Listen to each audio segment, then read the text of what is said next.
Hello दोस्तों, आपका स्वागत है एम्बाइब इंग्लिश क्लासेस के इस नए वीडियो लेक्चर में। देखिए, आज के इस वीडियो लेक्चर में हम जानने वाले हैं नीड और यूज टू के बारे में कि नीड और यूज टू ये क्या है, इनका यूज सेंटेंस में किस तरह से किया जाता है, हमारे सेंटेंस में क्या सेंस आएगा जहाँ पे हम नीड और यूज टू का यूज करेंगे सेंटेंस को बनाने के लिए। तो आज के इस वीडियो लेक्चर में आप बहुत कुछ जानने वाले हैं नीड और यूज टू के बारे में। आप इस वीडियो लेक्चर को शुरू से लेके अंत तक जरूर देखिएगा। और उससे पहले अगर आपने अभी तक इम्बाइब इंग्लिश क्लासेस के इस यूट्यूब चैनल को सब्सक्राइब नहीं किया है तो सब्सक्राइब कर लीजिए और प्रेस कर लीजिए बेल आइकन को, ताकि जब भी कोई वीडियो अपलोड किया जाए इस यूट्यूब चैनल पे तो उस वीडियो का नोटिफिकेशन आपके मोबाइल पे पहले पहुंच जाए, जिससे कि आप उस वीडियो को मिस ना कर पाएँ। चलते हैं हम अपने टॉपिक की तरफ, देखते हैं जो हमारा टॉपिक है नीड और यूज टू ये क्या है, इनका यूज हम सेंटेंस में किस तरह से करते हैं। तो यहाँ पे देखिए, सबसे पहले मैं आपको ये बताना चाहूँगा कि नीड और यूज टू ये क्या है। ये मॉडल हेल्पिंग वर्ब हैं, इनका यूज सेंटेंस में मॉडल हेल्पिंग वर्ब के तौर पे किया जाता है। अब हम आते हैं, देखते हैं नीड और यूज टू का यूज हम किस तरह के सेंटेंस को बनाने के लिए करेंगे। हमारे सेंटेंस में क्या सेंस आएगा जहाँ पे नीड और यूज टू का यूज किया जाएगा। तो यहाँ पे देखिए, आपको बताया गया है सबसे पहले नीड के बारे में। हम जानते हैं कि नीड का यूज किस तरह के सेंटेंस को बनाने के लिए किया जाता है। देखिए, नीड का यूज आप तब करेंगे जब आपके सेंटेंस में करना चाहिए या करने की ज़रूरत है या करने की आवश्यकता है का सेंस आएगा, तो वहाँ पे आप नीड का यूज करेंगे सेंटेंस को बनाने के लिए। और जब आप नीड का यूज करेंगे इस सेंस के लिए, तो आप नीड के बाद वर्ब की कौन सी फॉर्म, जो मेन वर्ब का यूज करेंगे उसकी कौन सी फॉर्म, बेस फॉर्म यानी फर्स्ट फॉर्म का यूज करेंगे। यहाँ पे देखिए, सबसे पहले मैं आपको नीड के बारे में एक एडिशनल इंफॉर्मेशन देना चाहता हूँ। वो क्या है, देखिए, नीड का यूज हम दो तरह से करते हैं। पहला क्या कि इसका यूज हम मॉडल हेल्पिंग वर्ब के तौर पे करते हैं, और दूसरा इसका यूज हम मेन वर्ब के तौर पे करते हैं। यानी इसका दो तरह से यूज किया जाता है। देखिए, जब आप नीड का यूज मॉडल हेल्पिंग वर्ब के तौर पे करते हैं तो आप नीड के साथ टू का यूज नहीं करते हैं, लेकिन जब आप नीड का यूज करते हैं मेन वर्ब के तौर पे तो वहाँ पे आप नीड के साथ टू का यूज करते हैं। ये पहला फैक्ट। दूसरा फैक्ट क्या कि जब आप नीड का यूज मॉडल हेल्पिंग वर्ब के तौर पे करेंगे तो वहाँ पे आप नीड के साथ यस का यूज नहीं करेंगे। आपके सेंटेंस में सब्जेक्ट चाहे जिस पर्सन का हो, चाहे वो सिंगुलर हो, प्लूरल हो, फर्स्ट पर्सन सिंगुलर हो, सेकंड पर्सन सिंगुलर हो, अगर चाहे जो होगा वहाँ पे नीड के साथ यस का यूज नहीं होगा। लेकिन जब आप नीड का यूज मेन वर्ब के तौर पे करते हैं तो वहाँ पे आप नीड के साथ यस का यूज करते हैं। कब? जब आपके सेंटेंस में सब्जेक्ट थर्ड पर्सन सिंगुलर होगा तब। तो यहाँ पे इस चीज़ का आप ये ध्यान रखेंगे कि नीड का यूज जब मॉडल हेल्पिंग वर्ब के तौर पे होगा तो वहाँ पे टू और यस का यूज नहीं होगा, लेकिन जब नीड का यूज मेन वर्ब के तौर पे किया जाएगा तो वहाँ पे टू और यस का प्रयोग किया जाएगा। इस चीज़ का आप ध्यान रखिएगा। अब हम चलते हैं, यहाँ पे देखते हैं जो हमारा सेंटेंस है। जैसा मैंने अभी आपको बताया कि नीड का यूज हम इस सेंस के लिए करते हैं। अगर हमारे सेंटेंस में ये सेंस आएगा तो हम नीड का यूज करेंगे। देखिए, यहाँ पे एग्जाम्पल के तौर पे सेंटेंस लिया गया है। सेंटेंस क्या है, उसे दवा समय पर लेना चाहिए। यहाँ पे देखिए, उसे दवा समय पर लेना चाहिए यानी करना चाहिए का सेंस आ रहा है। सेंटेंस को बनाएंगे तो कैसे बनेगा ये सेंटेंस, देखिए यहाँ पे he need take the medicine on time.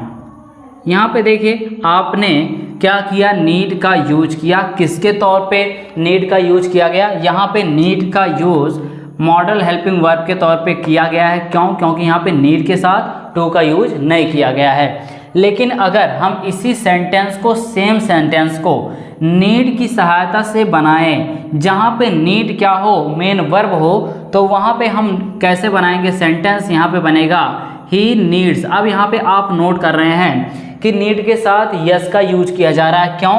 क्योंकि ये जो सब्जेक्ट हमारा है ये क्या है, ये थर्ड पर्सन सिंगुलर सब्जेक्ट है। और थर्ड पर्सन सिंगुलर सब्जेक्ट के साथ क्या लगता है, वर्ब के फर्स्ट फॉर्म के साथ यस और यस का यूज किया जाता है, जैसा आपको प्रेजेंट इंडेफिनिट टेंस के सेंटेंस में बताया गया है। तो यहाँ पे देखिए ही नीड्स, उसके बाद फिर क्या करेंगे to, he needs to take the medicine on time. इस तरह से आप क्या करते हैं, सेंटेंस को बनाते हैं नीड की सहायता से। नीड का यूज हम दो तरह से करते हैं, मॉडल हेल्पिंग वर्ब के तौर पे और मेन वर्ब के तौर पे। यहाँ पे किया गया है मॉडल हेल्पिंग वर्ब के तौर पे और यहाँ पे इसका यूज किया गया है मेन वर्ब के तौर पे। तो इस चीज़ का आप ध्यान रखिएगा जब भी आप नीड का यूज करिएगा सेंटेंस को बनाने के लिए तब। अब हम आते हैं अपने नेक्स्ट सेंटेंस पे। यहाँ पे देखिए सेंटेंस आपका क्या है, अरुण को एक कलम चाहिए। यहाँ पे देखिए क्या है, सेंटेंस के लास्ट में चाहिए, यानी उसको आवश्यकता है, उसको ज़रूरत है उस चीज़ का। किस चीज़ का? कलम का। ठीक है, अब यहाँ पे तो करना चाहिए, करने की ज़रूरत है या करने की आवश्यकता है का ऐसा कोई सेंस आ नहीं रहा है। तो हम सेंटेंस को कैसे बनाएंगे? क्या यहाँ पे हम नीड का यूज कर सकते हैं मॉडल हेल्पिंग वर्ब के तौर पे? नहीं। जब भी आप मॉडल हेल्पिंग वर्ब का यूज करते हैं, किसी भी मॉडल हेल्पिंग वर्ब का यूज करते हैं, तो मॉडल हेल्पिंग वर्ब के साथ हमेशा मेन वर्ब का आना जरूरी होता है। ये कंपलसरी होता है कि मॉडल हेल्पिंग वर्ब के साथ कोई ना कोई मेन वर्ब आए, कोई ना कोई मुख्य क्रिया आए। लेकिन यहाँ पे देखिए अरुण को एक कलम चाहिए, जब हम नीड का यूज करेंगे मॉडल हेल्पिंग वर्ब के तौर पे, तो यहाँ पे ऐसी कोई क्रिया, ऐसा कोई काम है नहीं जिसका यूज हम कर सकते हैं नीड के बाद। तो इस चीज़ का आप ध्यान रखिएगा कि जब भी मॉडल हेल्पिंग वर्ब का यूज आप करेंगे तो उसके बाद मॉडल हेल्पिंग वर्ब के बाद आप किसी ना किसी मेन वर्ब का यूज जरूर करेंगे। यहाँ पे देखिए सेंटेंस कैसे बनेगा, सेंटेंस बनेगा अरुण नीड्स आ पेन। अब यहाँ पे क्या नीड का यूज मॉडल हेल्पिंग वर्ब के तौर पे किया गया है या मेन वर्ब के तौर पे किया गया है? यहाँ पे देखिए नीड्स का यूज किया गया है। तो जैसा मैंने आपको बताया है कि नीड के साथ यस का यूज तब करेंगे जब वो क्या होगा, नीड का यूज मेन वर्ब के तौर पे किया जाएगा। तो यहाँ पे देखिए नीड का यूज मेन वर्ब के तौर पे किया गया है और इसी के वजह से यहाँ पे नीड के साथ यस का यूज किया गया है।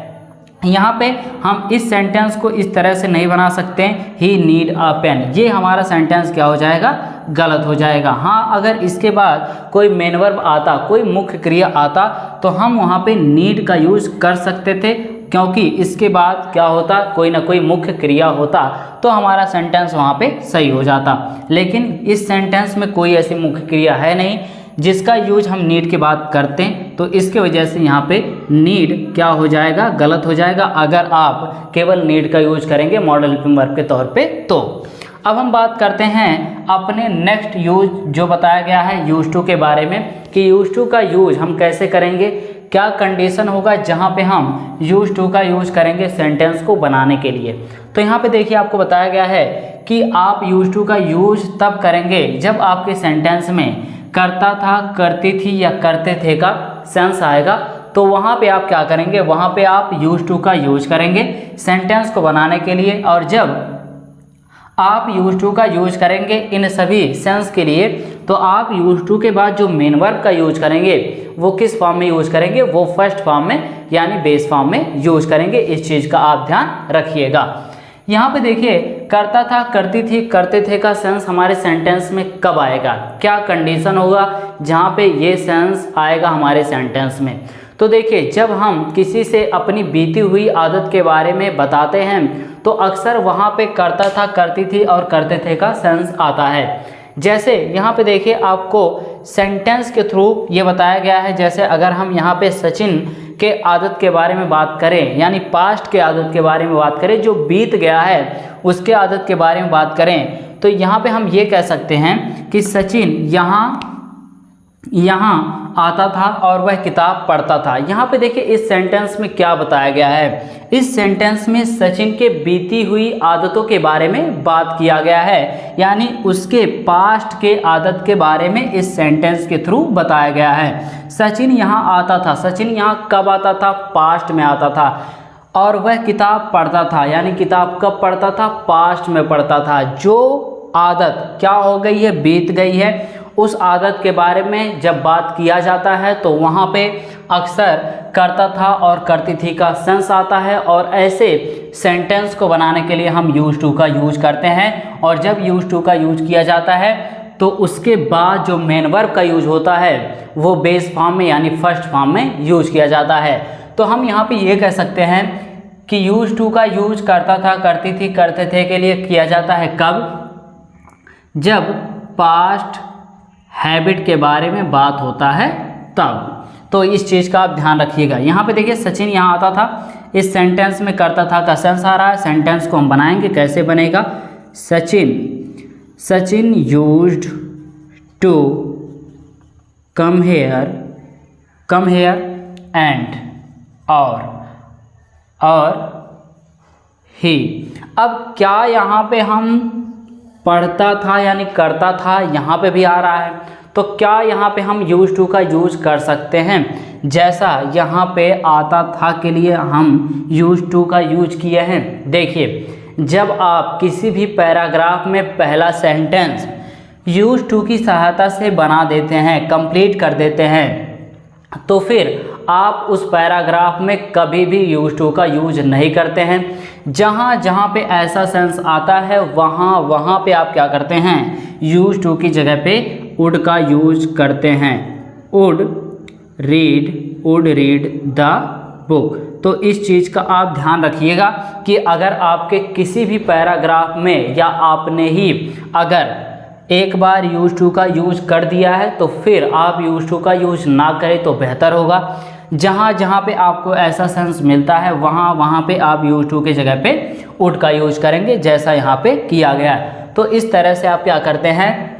यूज टू का यूज करते हैं पास्ट हैबिट के बारे में जब व्यक्त किया जाता है, बताया जाता है तब, और इस तरह का सेंस आता है तब। अब हम बात करते हैं यूज टू के सेकंड यूज़ के बारे में कि यूज टू का सेकंड यूज़ क्या कहता है। यहाँ पे देखिए आपको बताया गया है कि यूज टू का सेकंड यूज़ हम तब करेंगे जब हमारे सेंटेंस में आदि होना या लत लग जाना का सेंस आएगा, तो वहाँ पे हम यूज टू का यूज करेंगे सेंटेंस को बनाने के लिए। अच्छा, अब आदि होना या लत लग जाना ये हमारे सेंटेंस में कैसे आएगा? जैसे मान लीजिए अगर आपको ये कहना हो कि सूरज को मैच खेलने की लत लग गई है, यानी वह मैच खेलने का आदी हो गया है।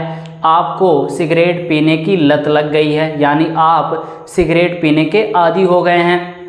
हम किताब पढ़ने के आदी हो गए हैं, हमको किताब पढ़ने की लत लग गई है। तो यहाँ पे देखिए, जब भी आपको इस तरह के सेंटेंस को कहने की ज़रूरत हो या बनाने की ज़रूरत हो तो वहाँ पे आप यूज टू का यूज करेंगे सेंटेंस को बनाने के लिए। और इसके बाद जैसा आपको बताया गया है कि इसके बाद आप मेन वर्ब की कौन सी फॉर्म का यूज करेंगे? फर्स्ट फॉर्म का यूज करेंगे, तो आपका सेंटेंस क्या हो जाएगा? क्लियर हो जाएगा। चलिए सेंटेंस को हम बनाते हैं, देखते हैं सेंटेंस किस तरह से बनता है। वह मैच खेलने का आदी है, यहाँ पे सेंटेंस को बनाएंगे तो ये बनेगा he is used to play the match. यहाँ पे देखिए सिंपल सा आपका सेंटेंस क्या हो गया?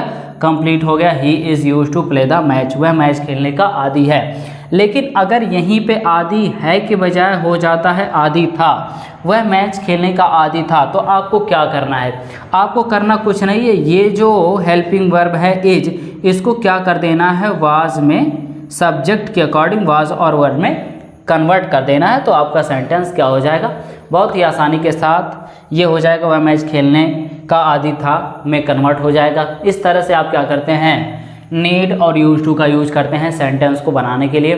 तो आज के इस वीडियो लेक्चर में मैंने आपको बताया कि नीड और यूज टू क्या है, इनका यूज सेंटेंस में किस तरह से किया जाता है, क्या सेंस आएगा जहाँ पे हम नीड और यूज टू का यूज करेंगे सेंटेंस को बनाने के लिए। तो आज के इस वीडियो लेक्चर में बस इतना ही। फिर मिलते हैं जल्द ही आपसे एक नए वीडियो लेक्चर में एक नए टॉपिक के साथ। आप इम्बाइब इंग्लिश क्लासेस के इस यूट्यूब चैनल को सब्सक्राइब करना ना भूलें। थैंक यू इस पूरे वीडियो लेक्चर को देखने के लिए।